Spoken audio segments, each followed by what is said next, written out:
प्यारे बच्चों, आज हम इकाई 6 में एक बहुत महत्वपूर्ण टॉपिक मानव नेत्र को अध्ययन करने जा रहे हैं।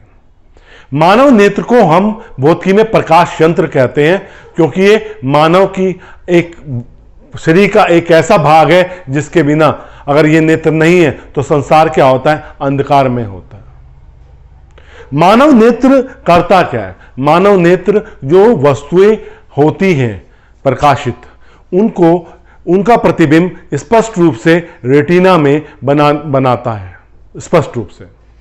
और ये किन वस्तुओं को स्पष्ट रूप से बनाता है? देखिए, हम जो स्पष्ट दृष्टि की न्यूनतम दूरी है, स्पष्ट दृष्टि की न्यूनतम दूरी है, वो कितनी है? स्पष्ट दृष्टि की न्यूनतम दूरी 25 सेंटीमीटर। कितनी है? 25 सेंटीमीटर निकट दूरी। और अधिकतम दूरी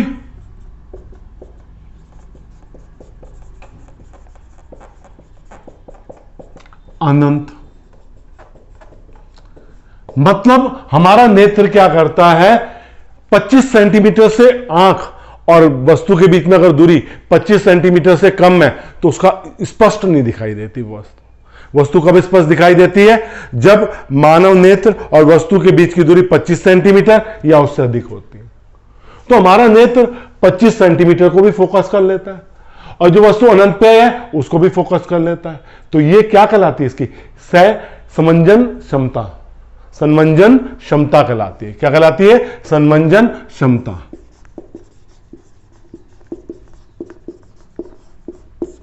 इसे कहते हैं एकोमोडेशन ऑफ आई। तो हमारा मानव नेत्र 25 सेंटीमीटर से और अनंत के बीच में जो भी वस्तु रखी होती है उसको स्पष्ट रूप से उसका प्रतिबिंब रेटिना पे बनाता है, वो हमें स्पष्ट रूप से दिखाई देती है।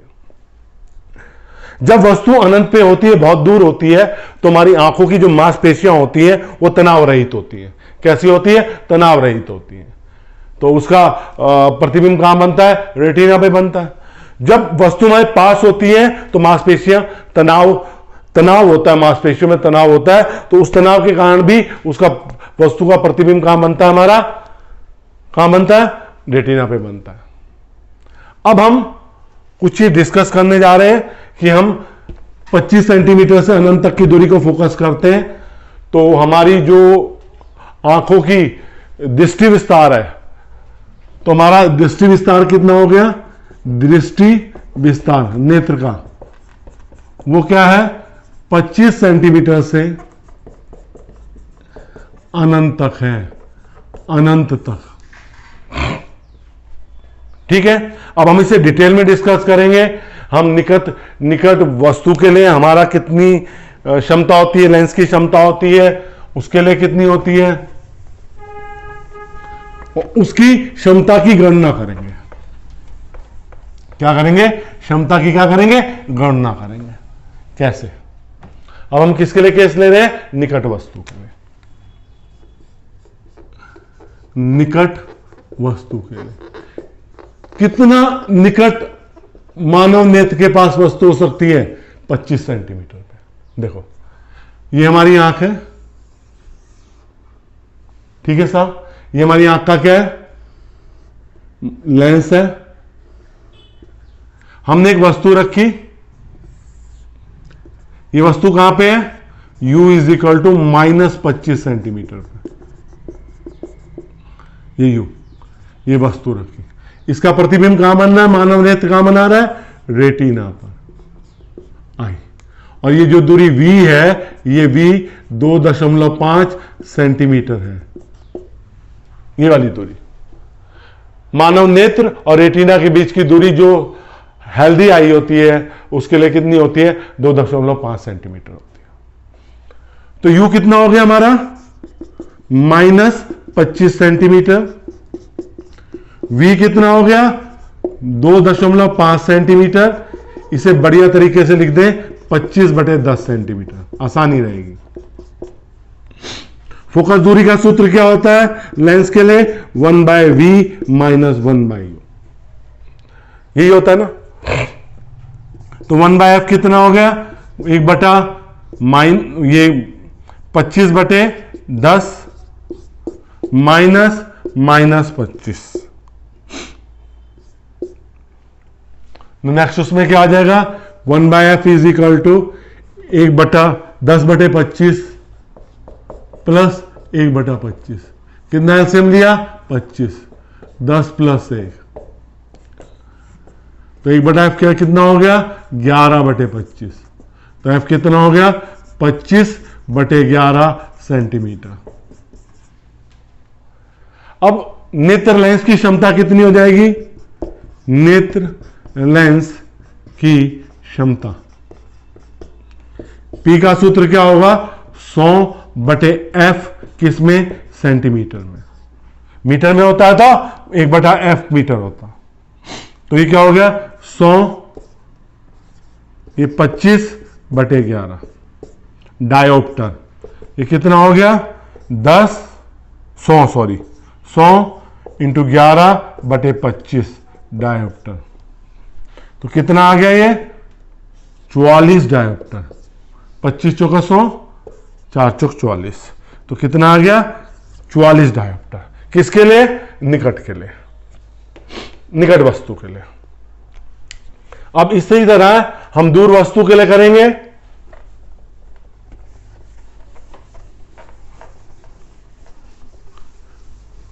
जब हम दूर वस्तु के लिए करेंगे तो वस्तु अधिकतम दूर कहां पे हो सकती है? मान लें अनंत पर।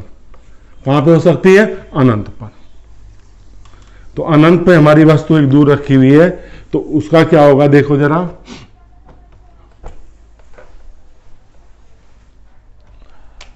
अनंत पर वस्तु के लिए। अब हमारा ये मानव नेत्र है, ये मानव नेत्र का लेंस है। यहां पे प्रकाश की किरणें समानांतर आ रही हैं। ये कहां पे फोकस होती है? रेटिना पे। यू हमारे पास क्या है? माइनस अनंत। और v वही हल्दी आई के लिए कितना होता है? 2.5 सेंटीमीटर। तो u माइनस अनंत, v कितना हमारे पास? 2.5 सेंटीमीटर, मतलब 25/10 सेंटीमीटर। लेंस सूत्र से 1/f is equal to 1/v minus 1/u। 1/f is equal to 1/25/10 minus अनंत। तो 1/f का मान क्या हो गया? 10/25 प्लस 0, तो 10/25। तो f का मान कितना हो गया? 25/10 सेंटीमीटर। अब लेंस की क्षमता कितनी हो जाएगी? नेत्र लेंस की क्षमता क्या हो जाएगी? P 100/f सेंटीमीटर में, 100/25/10। अब क्या हो जाएगा? P 100 गुणा 10/25 4 40 डायोप्टर। ये किसके लिए? फॉर के लिए। तो अब आंख की क्षमता की महत्तम परास कितनी हो जाएगी? आंख नेत्र की क्षमता की, नेत्र की क्षमता की महत्तम परास पहली कितनी थी? निकट के लिए 44 डायोप्टर। अब कितनी होगी? 40 डायोप्टर। कितनी होगी? 4 डायोप्टर। कितनी होगी? 4 डायोप्टर। तो इसके लिए मतलब एक सामान्य आंख के लिए, सामान्य नेत्र के लिए संमंजन क्षमता कितनी हो जाएगी? संमंजन क्षमता प्लस 4 डायोप्टर। देखो, जब दूर था, वस्तु अनंत पे थी, तब हमारी जो नेत्र की क्षमता 40 डायोप्टर थी। अब जब पास थी, वो कितनी थी? 44 डायोप्टर थी। तो दोनों में अंतर कितना है? 4 डायोप्टर। ये क्या कहलाएगी? संवंजन क्षमता कहलाएगी, नेत्र की संवंजन क्षमता। अब हम नेक्स्ट टॉपिक पे आते हैं। हमारी आंखों में दोष आते हैं, उन दोषों का निवारण क्या होता है? वो दोष कितने प्रकार के होते हैं? हमारी आंखों में 4 तरह के दोष आते हैं, जिन्हें हम क्रमवार समझाएंगे। पहला दोष होता है दूरदृष्टि दोष। इसे अंग्रेजी में कहते हैं हाइपरमेट्रोपिया। हाइपरमेट्रोपिया, पर मैं तो हिंदी में पढ़ा रहा हूं, तो मैं हिंदी में ही करूंगा, दूरदृष्टि दोष। इसका आंसर भी इसी वर्ड में छिपा हुआ है। पहले कौन सा दोष करूंगा मैं? दूरदृष्टि दोष। फिर कौन सा करूंगा? निकट दृष्टि दोष। ठीक है, दूरदृष्टि दोष, दूरदृष्टि दोष, हाइपरमेट्रोपिया, हाइपरमेट्रोपिया।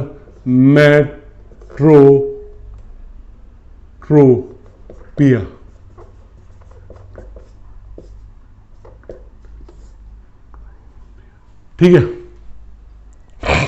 क्या होता है हाइपरमेट्रोपिया? क्या होता है? देखो, दूरदृष्टि दोष। इस दूरदृष्टि दोष में दूर की वस्तु तो स्पष्ट दिखाई देती है। दूर की वस्तु कैसे दिखाई देती है? स्पष्ट दिखाई देती है। तो हम क्या करते हैं? हम गड़बड़ क्या करते हैं? बच्चे लोग क्या गड़बड़ करते हैं? दूरदृष्टि दोष, वो दूर का दृष्टि दोष नहीं।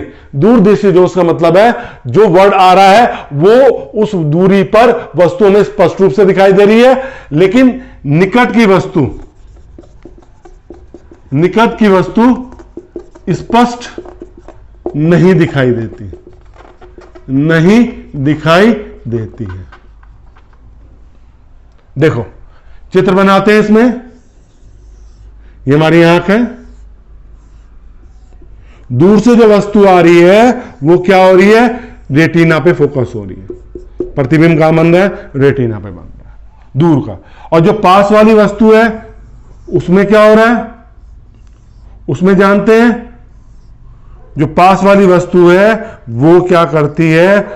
रेटिना के बाहर जाके फोकस होती है, रेटिना से पीछे जाके फोकस होती है।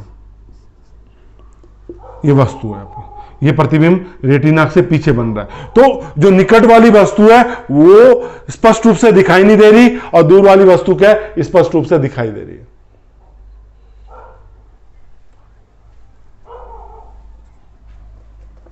मेट्रोपिया। ठीक है, हाइपरमेट्रोपिया। इसे हटा ही देते हैं क्योंकि कंफ्यूजन करेगा। दूरदृष्टि दोष में क्या दिखाई दे रहा है आपको? दूर की वस्तु स्पष्ट दिखाई दे रही है। दूर की वस्तु का प्रतिबिंब रेटिना पे ही बन रहा है, और जो पास की वस्तु का प्रतिबिंब है वो रेटिना के क्या बन रहा है? पीछे बन रहा है। इसका निवारण क्या? ये होता कैसे? ये नेत्र लेंस का नाभ्यंतर बढ़ जाता है। पहला पॉइंट, नेत्र लेंस का नाभ्यंतर बढ़ जाता है। और दूसरा पॉइंट आता है, नेत्र गोला का आकार इतना छोटा हो जाता है कि वो निकट की वस्तु को रेटिना पे फोकस नहीं कर पाता, और उसका प्रतिबिंब कहां बनाता है? रेटिना के पीछे बनाता है। तो दो कारण है, नेत्र लेंस का नाभ्यंतर बढ़ जाना, दूसरा नेत्र गोलक का आकार छोटा हो जाना। अब इसका निवारण क्या है? इसका निवारण है दूरदृष्टि दोष का उत्तल लेंस। क्या? कौन सा लेंस? उत्तल लेंस। उत्तल लेंस,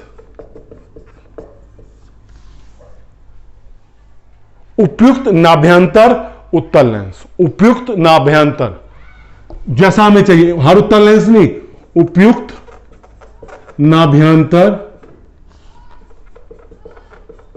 उत्तल लेंस। निवारण उत्तल लेंस हो गया। कैसे होता है निवारण? इधर देखो, ये हमारा मानव नेत्र है। अब पास की वस्तु आने से पहले उसकी आंखों में हमने क्या लगा दिया? एक उत्तल लेंस लगा दिया। ये उत्तल लेंस क्या करेगा? लाइट को फोकस करेगा, और फिर आपका प्रतिबिंब कहां बनाएगा?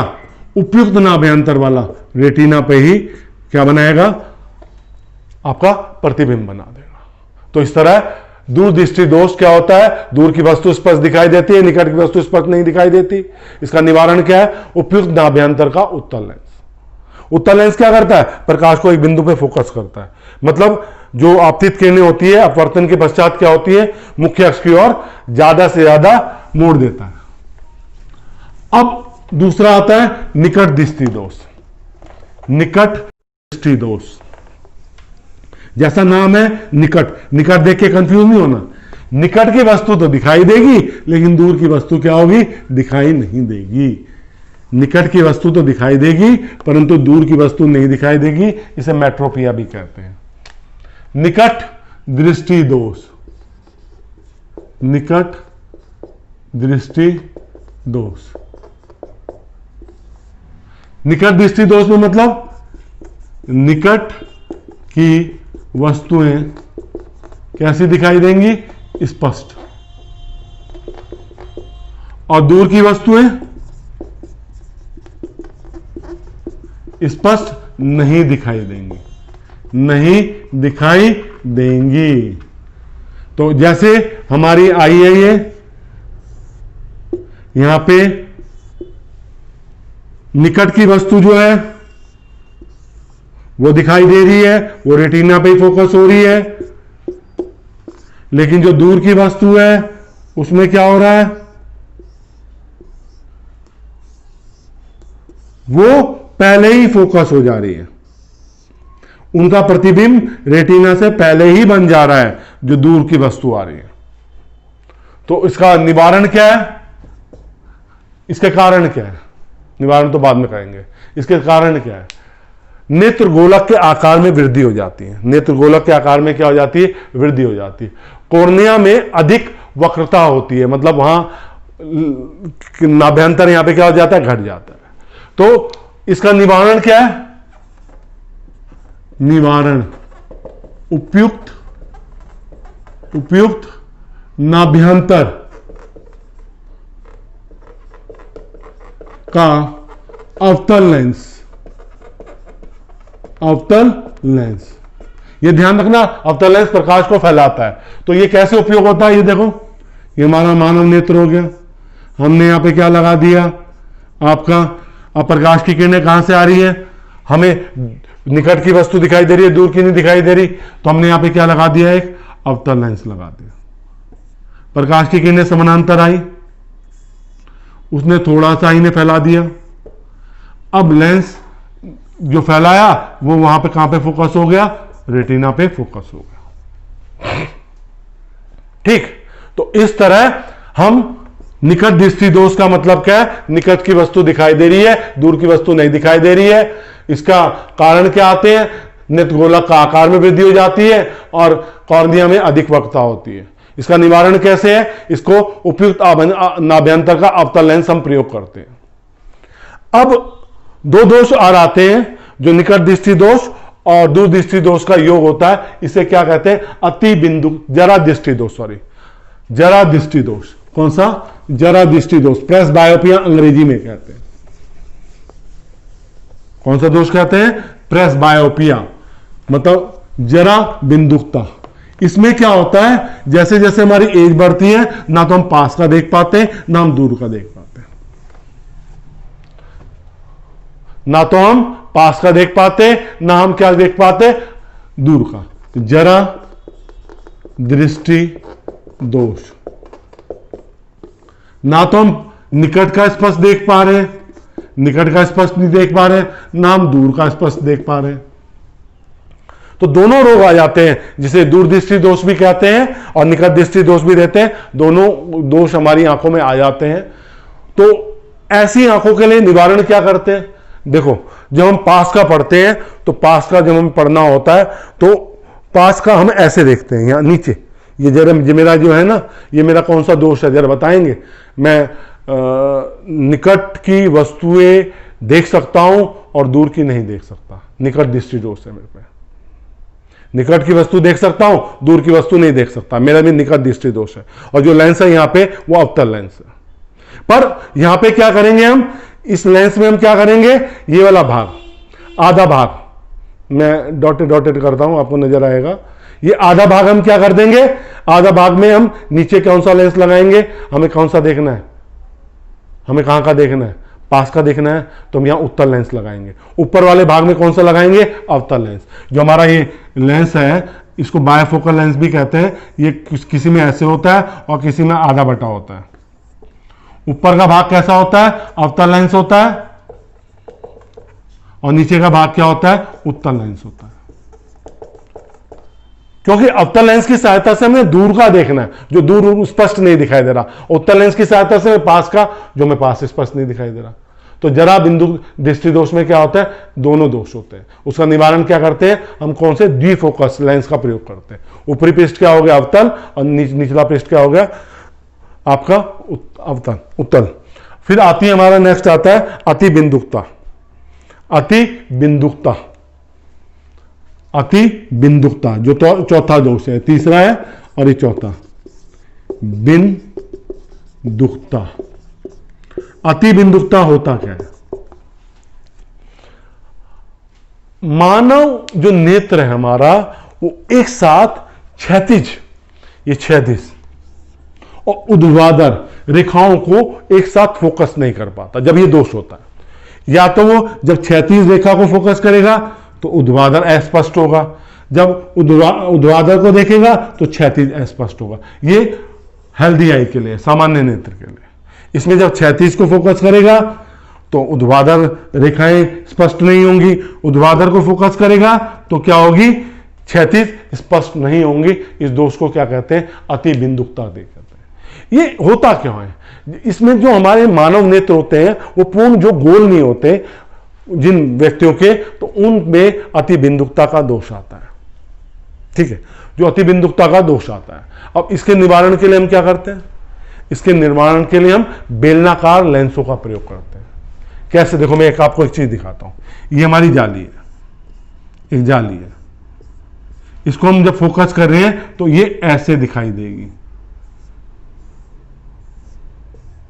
ऐसे, ठीक है। और जब हम बेलनाकार लेंस लगा देंगे इसी में तो ये जैसी है वैसी दिखाई देंगे, ये बेलनाकार लेंस लगाने पर। ठीक है, तो इसका मतलब इसका निवारण किससे होता है, बेलनाकार लेंस से होता है। बच्चों, हमने रे ऑप्टिक्स,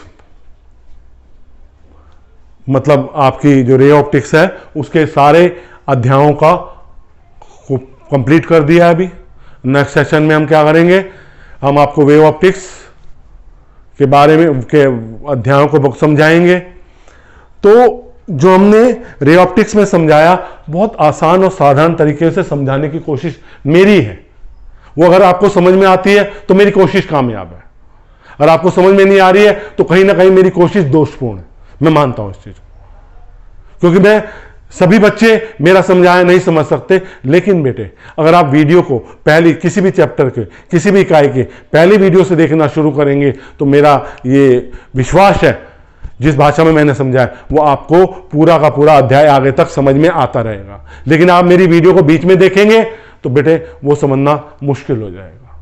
देखो, अगर मेरा पढ़ाना समझ में आ रहा है, वीडियो को लाइक कर ही दें, शेयर भी कीजिए ज्यादा स्टूडेंट को, और अगर सब्सक्राइब अभी तक नहीं किया तो सब्सक्राइब जरूर कीजिए। जिस बच्चे ने वीडियो पहली बार देखी है बेटे, प्लेलिस्ट में जाइए, इकाई 1 से इकाई 6 तक जितना मैंने आज पढ़ाया है उतने तक की वीडियो उपलब्ध है। धन्यवाद।